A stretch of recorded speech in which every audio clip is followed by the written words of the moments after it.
welcome to We're So Bloody Early. My name is Jake. I'm 33 years old. I'm a husband and a recent dad. This show is going to be a focus on Bitcoin and how our journeys to this amazing new asset class has affected our lives. I personally have been lucky to work as a broker through my life, an investor, and a couple of failed startups behind me. I'm very excited to start this new project. And these are my two great co-hosts, Matty and Jigs. Hi guys, I'm Matt. I'm a 35-year-old father and husband, massive lover of sport. I'm an aerospace engineer come entrepreneur. I've been running my own engineering consultancy now for 5 years. I have a diverse range of skills across multiple industry sectors, and that's now led me to my new love, Bitcoin. And I'm Jigs, 41 years of age, husband, father of three. Worked in the cash and transit industry for 20 years in a labor-intensive job. Recently retired for about a year now. I'm a stay-home dad and a hybrid trader. Together, we're the co-hosts of the We're So Bloody Early show. In the future, you'll expect to hear from some special guests that we get along to talk through their experiences. Hopefully, we'll be creating some educational content that brings our friends and family along on this journey as well. And we hope you enjoy. Always reach out if you have any questions whatsoever. Thank you very much. Jake, I've got a bit of a personal question, mate. I want to throw this to you. Go for it. Go for it. And I hope this comes across respectfully. How hard has it been for you? Because you talked about sort of your family business, and trying to understand a way to preserve generations of wealth and not just let it dwindle down the drain through no fault of your family. If you're sitting around a table 20 years ago, or even as recently as 10 or maybe 5, and sort of had the chat, hey, family group, unfortunately, and maybe your father was a part of that conversation. And this is a part of the newbie chat that I have day to day. So it's a bit of a difficult one to raise, but what have they said? You know, the first time that you've mentioned this, and how did you approach it when you did the first time broach this with your family and your close friends? What bit of advice for the newbies that are learning your educating themselves, educating others? It's a difficult topic to start sometimes because people are scared. You know, it is something that some people don't understand. And here we're to educate. And I think part of this education process is the commencement of sharing part of that real early start from all of us and broaching it with people that are close to you. And some people might think you're a Fruit Loop, you know, and sometimes some of those comments are worth taking and listening to, and others it's your opinion, it's okay. I'm just here to share a bit of education that I've learned. What would have been those early discussions, mate? Well, part of me thinks that you should just reply to anyone who's been a hater, fuck off. I know what I'm doing. I've worked out something that really not enough people know about. It's so true. I'm doing it anyway. So true. You just got to have the conviction. Yeah, like deep conviction. Like, nah. I don't need your approval. I'm just going to do it anyway. But that would be my aggressive nature coming out sometimes when, you know, I have had, you know, I've been in some difficult situations, and you're asked, well, look, yeah, as a 22-year-old boy, basically, I was given a pot of money that was a huge amount of responsibility. And even just a step before that, it was actually quite interesting what you talked about store of wealth earlier, but really this pot of value came because we sold a property, and the property had been in my direct family for 80 years. And it was my great-grandfather who bought the property. And the reason that he'd been able to afford that was our family business, which is a beer-making business and pub company. And so essentially entrepreneurs had built a business that they'd made profits from, and those profits had been siphoned off into a family property. That family property had remained within the family over 80 years. And over that time, like, property is relatively scarce, land is relatively scarce. We all know, especially sitting here in Australia, anyone who's owned property the last 30, 40 years has absolutely smashed it in terms of asset value increases. Now, we sold that property when I was 21 years old, 18 months after my father died. And so in a sense, you've liquidated your existing store of value. And so the next point was like, well, hang on, what do we do with it? Now, that took me in a few different directions, as we've discussed before, in terms of other types of asset classes you can buy. But to the point with this question, I'm very keen to try and teach as many people as I can about the opportunity I see that Bitcoin is. Frankly, Matty, most people don't see it as an opportunity. Most people think it's complete and utter garbage. And a point of it's not a hostility perspective, but I am part of a trust which runs a pot of money on behalf of my mum that supplies her an income. And I do that with my brother, my sister, my mum, and my uncle. So dad's brother is the kind of the last part of the chain, and he's got the right of refusal of any decisions that we make. And I've been a Bitcoiner for 5 years. I've done a lot of deep research. My own personal account, I am buying more as of today. I still think today's values are extraordinarily low compared to where they will be in a very, very short space of time. But 2 points that are funny for your question. One, I was part of a meeting earlier this year. So once a year, we meet with our wealth manager, a company called Vestra. They're based in London, highly regarded asset management business that look after high net wealth individuals and families, etc. And they come back to you with this big old, presentation saying, we've done X, we did Y, and they bang on about what the market did over the last year. And I think the results of the fund were around 8% gain. And my question was pretty simple. Like, what do you guys see with inflation at the moment? And, oh, it's not a problem, not a problem. You're like, what do you mean? The Yanks have just printed $6 trillion. And you're telling me that you've performed well by generating 9% on our asset base? And so I started getting fired up about it, because they're getting 1%, right? Regardless of performance. You've got our money, and you're coming back to me telling me that this huge thing that's happened is not a big deal and you've done a great job. Well, I don't agree. And I started getting stuck in. Anyway, my mum's on the call, my brother and sister, this wealth manager lady who I do respect 100%, and my uncle. And it was quite obvious that I was just a bit fired up about the whole thing, and I needed to tone it down. And she ended up emailing my uncle and my mum afterwards, being like, sometimes beneficiaries of the trust get too vocal, and she really got kind of like put out of whack by this. But ultimately ended up bringing up Bitcoin.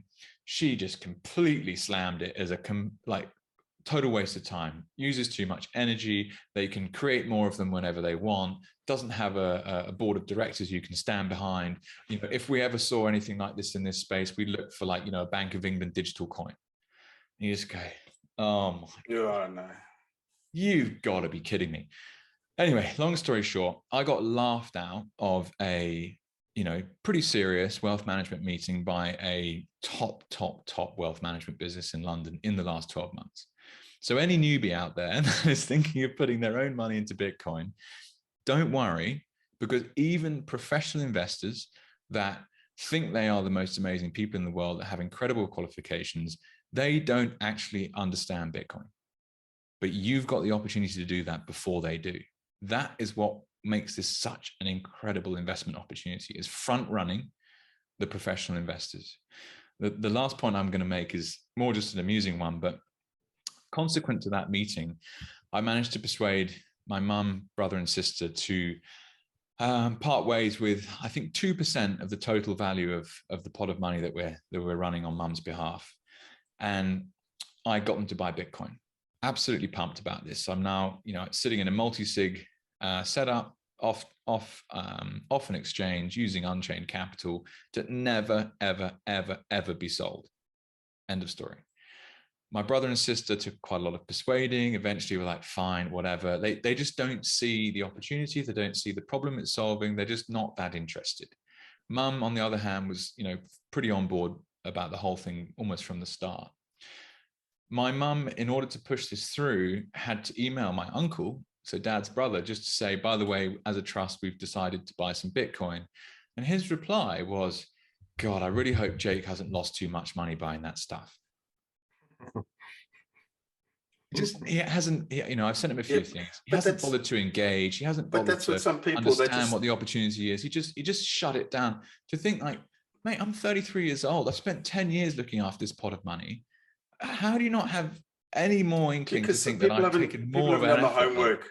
They haven't done the homework. And I mean, like, correct. There's the book that you recommended to me by Andy Edstrom, I think. Yeah. Yeah, that's awesome. Why Bitcoin? And he's a boomer, and he was working in the financial Wall Street services there. And same, he was doing exact same of what your uncle was doing. To any of the newbies out there, this book is written by a guy who's a wealth manager who absolutely fucking gets it. And you can hit anyone around the head who's a financial advisor with this book, man, because it shows you that it makes sense. My dad, when he came here for my 40th, and he was a bit concerned because I was doing something else, but he didn't know what I was doing. I was still working for my job at the time, and he said to my wife, he goes, "Oh, what's Just up to?" And she said, "Oh." And I didn't want to tell him because I was worried that he would give the same response your uncle did. So I didn't say anything. Anyway, my wife told him, and he just was like, "Shit, man, he must know something that if he's doing this." So my dad was the same, and even like up until about 6 months ago was the same. Was like, "Listen, I'm trusting you. I'm giving you this. You obviously have a skill. You have an understanding of this. I'm putting my faith in you. Let's do it." Until he read that book, and then he was like, "I get it now." And it's because it's written by a boomer for boomers. And he goes, "I get it now." Now, because he didn't want to drink from all the Kool-Aid, but now he's like, "Now I understand why."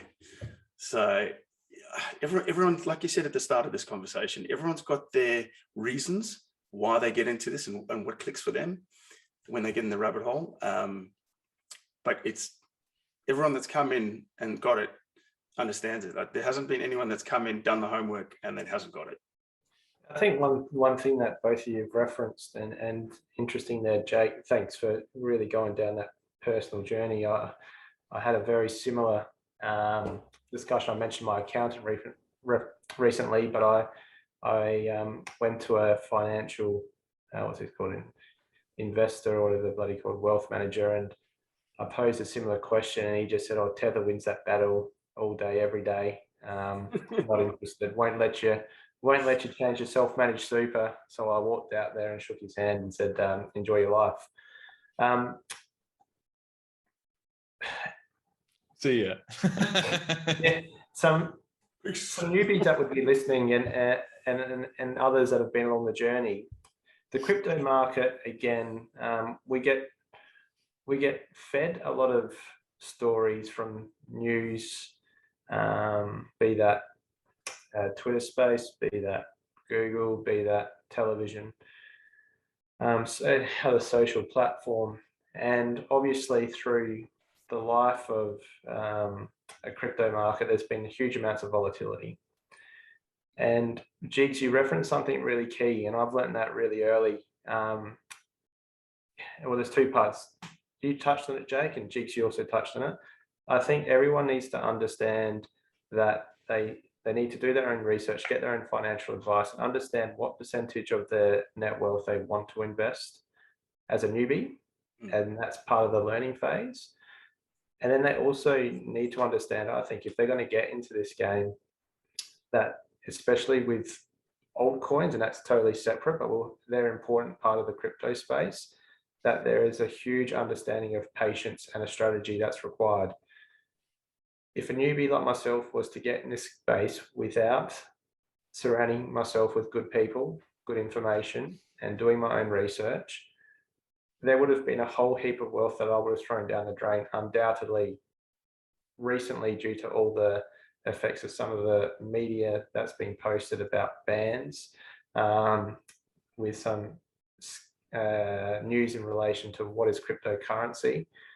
And again, going back to a very valid point that Jake made, and I think Satoshi put it quite bluntly, and if you don't believe it or don't get it, I don't have time to try and convince you. Sorry. that resonates with myself as a newbie really, really well, because I myself have invested quite a significant amount of money, quite a significant amount of my wealth into Bitcoin. And it is because I do get it. I do listen to Jake and Jigs, and part of getting it now is the education process. I've been sharing that with my family and friends, and some that don't get it. I actually texted my sister the Satoshi quote, and she responded with a question mark, and I didn't even bother responding. Then 2 weeks later, my brother-in-law called me and said, "Oh, do you mind spending some time to help me understand crypto?" Yeah. And this is what this show's all about. It's about the newbies like myself. It's about. So when you get someone that does say, "I want to understand crypto," it's really, really important, because they just think of crypto as a whole. And they're thinking, when they say crypto, they've heard noise about, Dogecoin or this or something. And that's why they want to understand. You've got to direct people. The first thing you do is you've got to understand Bitcoin. That is where you put your first piece of capital in, and like I had a mate of mine, sorry, just to interrupt that, but I had a mate of mine, I gave him the Bitcoin standard, right? And he's a very, very smart guy. He's a politician, and that, gave it to him, read it, and he goes, "Yeah, it's all right. There's a lot of stuff in there." And he just blew it off. And then he rang me this week, and obviously a lot of uncertainty going on here with politicians and stuff.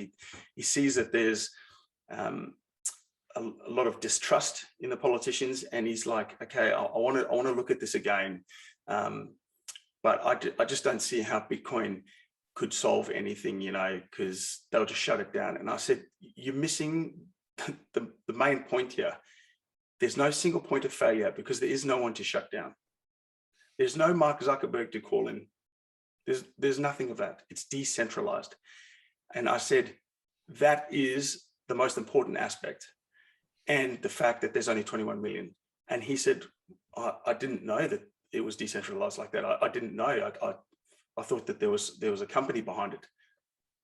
Like, there's someone who's read the Bitcoin standard. I mean, obviously you didn't read it properly. But that is so important in this. And I think when people do come in like a newbie, that's where he asked me, he goes like, "What would you do if I was going to invest in this?" And I said, well, like all the professionals, your Ray Dalio, or who's some of the other guys? Come on, Jake. You mean some of the big hedge fund boys recently? Yeah, the hedge fund boys. Yeah. So Stanley Druckenmiller. Yep, all these even guys. Raoul Powell counts as this kind of character. Yeah, and they he's all buying say Bitcoin at the moment, but yeah, and Mike Novogratz, they all say at least 1 to 5%. So I said to him, 2%. It's insurance on against against the current system, and if it does take off, mate, you've got a bit of skin in the game, and that's important. But I think that's where you should direct people new to the game.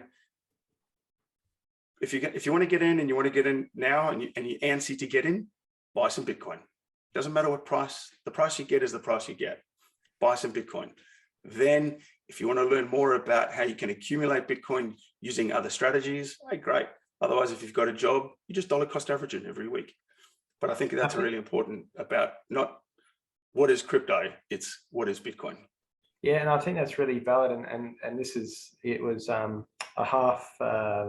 I'm glad we've gone down this path, because Jake, I'm sure, as I mentioned earlier, there was something I was reading recently, and there was a person holding up a sign saying, "What is crypto?" And the reason I use that word is people have this misconception of what crypto is, and like Jigs touched on, whether it's a Doge or a Shiba or something else as an altcoin versus what actually Bitcoin represents. And I even listened to Michael Saylor recently, and the US have identified Bitcoin as a commodity.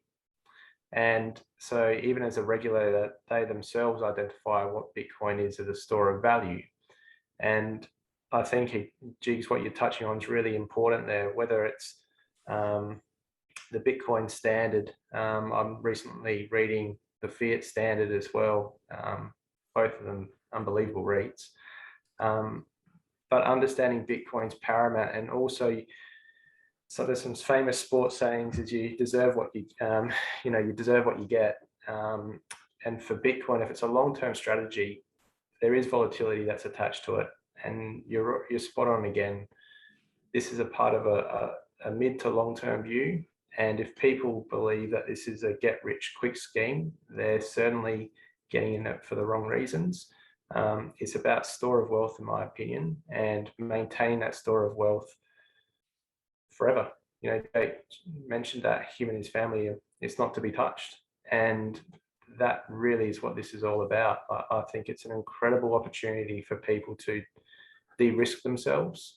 And that's what I've found out as a newbie. And there's some really exciting stuff. You're getting to educate yourself and some of your family and friends along the way. So, I mean, both of you, again, in Australia, there's not a whole heap of education about this. Where do you see this going? We're here trying our bit to help spread the word.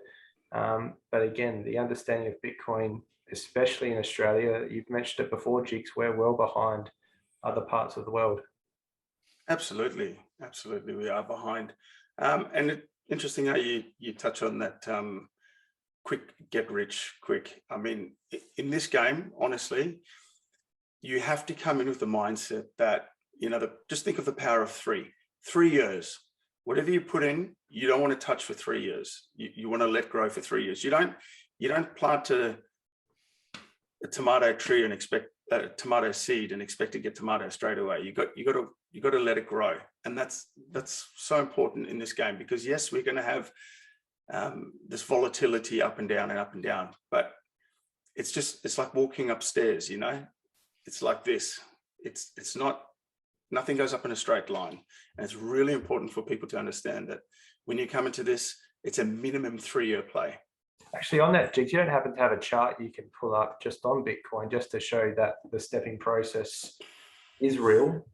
If not, we can bring that up on another show. No, that's all right. And Jake, let me jump in quickly whilst Jigsy pulls that up. So there's a few sayings that are quite funny that people talk about in the Bitcoin space. So first of all, one is everyone buys at the price they deserve.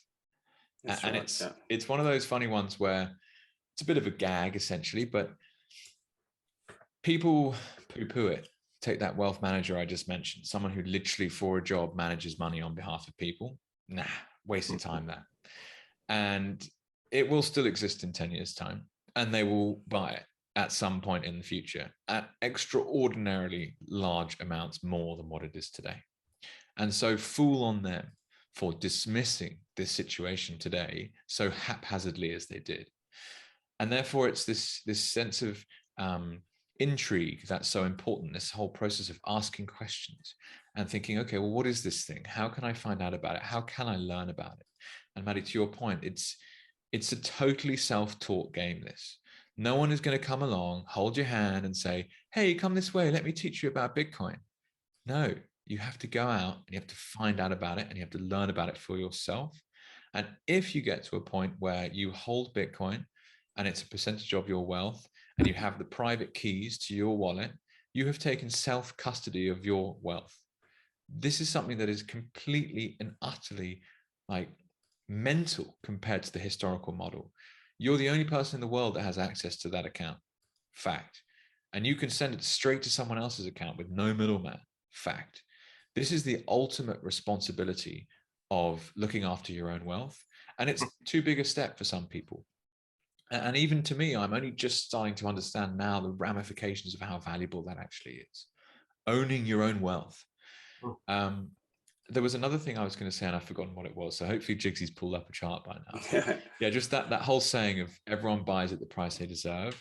It's a funny one to think about. So for newbies out there, stay inquisitive. For those people that bought and are doing well, stay humble and stack more sats, as the saying goes. So yeah, it's really interesting to reflect on why people dive in and at what point in their life it became important. And that's right. I mean, this shows part of that small step of that education is we will try our best across all experiences and demographics to provide some insight and experience with both of you in particular. And part of that sometimes is the visual aspect. And I think Jigs, some charting, even simply with Bitcoin, and walking through a part of that will show people that this is not a, for those that are interested what the Bitcoin growth has looked like, it is not linear. There is volatility associated to that, and I'm sure the charts will show that, and Jigs can explain that in a bit of detail. Yeah, well, let's bring up a chart and see what we can do. All right, well, in this chart is what I'd call the first cycle. Most people probably wouldn't agree, but Bitcoin launched in early 2009, had a nice run up. I mean, it was very illiquid. Went up to about $30 and then came back down. So generally a cycle is about 200 weeks. This is on a weekly chart. And obviously here there was only 111 weeks up and 20 weeks down. So that was what I would call the first cycle. It was still trying to find its feet. Cycle 2 was coming into the halving. I'm sure Jake will elaborate on this, but yeah, this one also 106 weeks up and then 57 weeks down. So we went from $2 all the way up to $1,200 and then back down. This was cycle 2, again through the halving, and a nice long deep retracement, probably about 80% to 90%. Cycle 3, we started to find our feet. This was the big one in 2017, 150 weeks up from $170 all the way up to nearly 20,000. And then we had a 50-week retracement for the bear market. And currently we are looking at cycle 4, what I'd call, and 150 weeks up puts us around December this year, and just over 150 weeks. And then we have 50 weeks down, which will put us around November 2022, perhaps, not quite sure. But yeah, it's shaping up a bit like the 2013 run up. And yeah, so that's, that's the way I see it, is about 150 weeks up, 50 weeks down. And if we shoot this down and you look at it in a more macro lens, we've got this, it's just slowly creeping up like it's walking upstairs, right? And the further we get out, the more participants come into the market and the less the price movement. So yeah, as you can see, slowly moving up. And if we really want to take a look at, times to buy, I mean, even if you were looking at the halvings here and you were bought from one halving to the next, it's always going up, right? And the next halving's just out from here. And again, it'll be higher than the last halving. So if we bring it up on the log curves, you can see that, we slowly build in this green range and accumulate. And then we have a run up into the red, which we overbought. And a lot of the FOMO crowd comes in, and then smart money sells. These guys the FOMO, they come in late to the crowd, get left holding the bags, and we just work our way back into the green. Then we accumulate through the green and work our way back up into the overbought region again.